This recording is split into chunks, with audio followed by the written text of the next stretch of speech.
Still True, The Evolution of an Unexpected Journalist. Essays by Reagan E.J. Jackson. Foreword by Robin D.G. Kelley. Read by Reagan E.J. Jackson.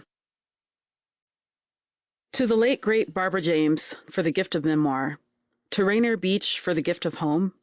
To the writers and storytellers who tell the truth, never stop. Foreword by Robin D.G. Kelley. Quote, "Do I have equity?" End quote, Reagan Jackson. Seattle's Town Hall was one of the stops on my tour to launch the 20th anniversary edition of my book, Freedom Dreams, The Radical Black Imagination.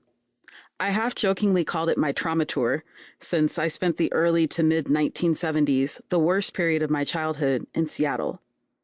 The hell we endured inside our apartment under a violent and dictatorial patriarch was nearly matched by the hell we confronted outside in the so-called liberal city on the Seven Hills.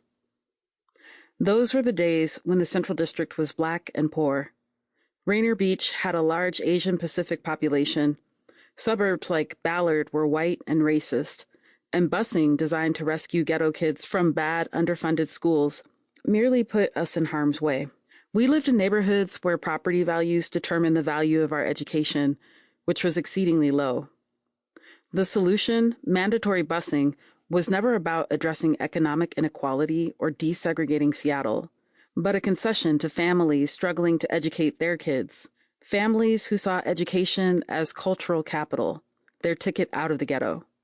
I arrived on the morning of the event, September 21st, 2022, so I would have time to revisit my old haunts in the CD, the Central Area Youth Development Association, Kaya, Garfield High School, Medgar Evers Pool, our apartment.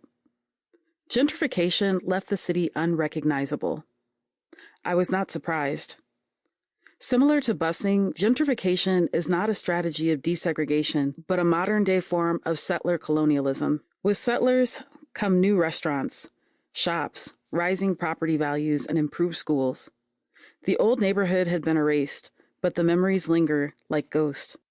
The organizers of Seattle Town Hall paired me with Reagan Jackson, a writer, activist, and resident of the South Side who not only made the new Seattle legible, but provided the kind of incisive, critical analysis to which I could relate.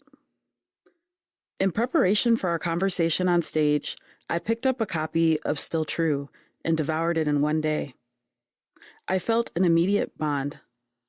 In eloquent and uncluttered prose, Jackson writes about racism, gentrification, reparations, abolition, the everyday and the spectacular at the scale of the local, the global, and the body. She penetrates Seattle's liberal veneer, its hipsters, chill cannabis vendors, sympathetic gentrifiers planting kale, rainbow flags, and Black Lives Matter signs on their property, and exposes the contradictions, hypocrisies, and genuine missteps endemic to a deeply unequal, multiracial city governed by capitalism over cooperation. Our bond deepened when I learned that she is the daughter of Dr. Stanley James, a renowned Black feminist scholar whose work and example I followed and admired for 3 decades. Therefore, when Reagan Jackson asked me to write a foreword to the new expanded edition of Still True, it took me all of 3 seconds to say yes. Jackson is emerging as one of the great writers of her generation. A master of the personal essay, she works in the tradition of James Baldwin, Joan Didion, Joyce Carol Oates, Patricia Williams, Zadie Smith, Claudia Rankine, and others capable of plumbing their own experiences and encounters in order to make sense of the world. She deftly employs personal stories to examine what it means to live Black and female in the 21st century, navigating a sea of whiteness, fighting the fires of patriarchy and racism, and the bursting through the strictures of heteronormativity.